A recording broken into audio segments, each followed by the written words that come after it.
13 manipulations d'un pervers narcissique pour couper un parent de son enfant après la séparation, et si ton enfant se retournait contre toi.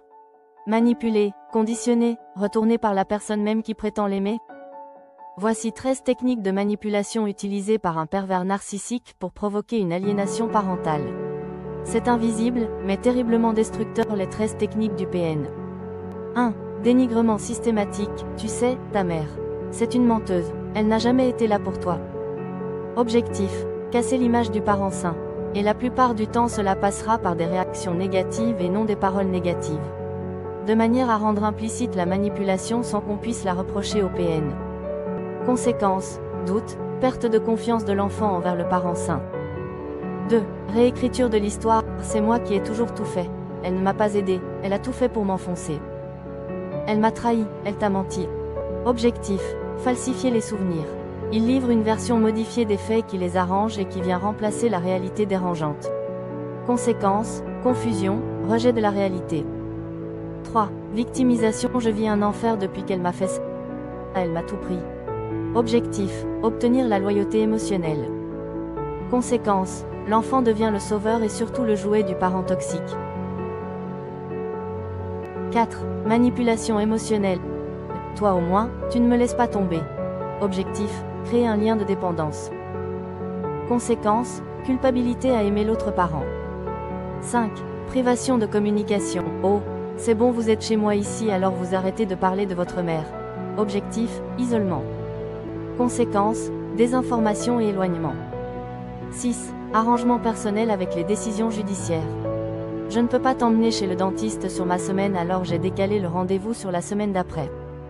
Message d'annulation et de reprogrammation de rendez-vous médicaux sur votre semaine sans vous consulter. Objectif, casser les droits légaux. Il est au-dessus des lois et des règles de bonne conduite élémentaires. Conséquence, il vous fait porter les aspects lourds de la coparentalité et ne prend que les avantages. 7. Instrumentalisation de l'entourage, même ta grand-mère pense que ta mère est instable, et il peut amener tout un groupe familial à vous critiquer en cercle fermé. Et objectif, créer une vérité collective biaisée. Conséquence, l'enfant se sent surveillé. 8. Cadeaux et privilèges. Oui, je comprends que tu as besoin d'argent alors je vais te payer ceci ou cela. Objectif, créer un déséquilibre affectif. Conséquence, préférence conditionnée. 9. Chantage affectif. Je suis triste de voir que vous préférez votre mère, après tout ce qu'elle m'a fait. Objectif, culpabilisation émotionnelle. Conséquence, sacrifice du lien avec l'autre parent. 10. Double message, tu fais ce que tu veux. Mais souviens-toi de ce qu'elle t'a fait. Objectif, confusion mentale. Conséquence, loyauté forcée. 11. Projection et inversion, c'est elle la manipulatrice, pas moi. Objectif, détourner l'attention. Conséquence, rejet du parent sain. 12. Exclusion des décisions. Elle n'a pas besoin de savoir pour la vente de la voiture qu'elle t'avait payée. On signera pour elle, je gère. Objectif, marginaliser l'autre parent. Conséquence, effacement progressif. 13. Dépendance affective, on est une équipe, toi et moi. On a besoin de personne. Objectif, fusion toxique. Conséquence, perte d'autonomie affective. Conclusion, ce ne sont pas des disputes ordinaires. Ce sont des armes psychologiques pour briser une famille de l'intérieur. Si tu reconnais ces signes, tu n'es pas folle.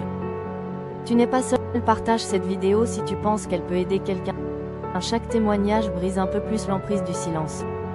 Ensemble, on fait en sorte de protéger nos enfants et de se reconstruire en tant que parents.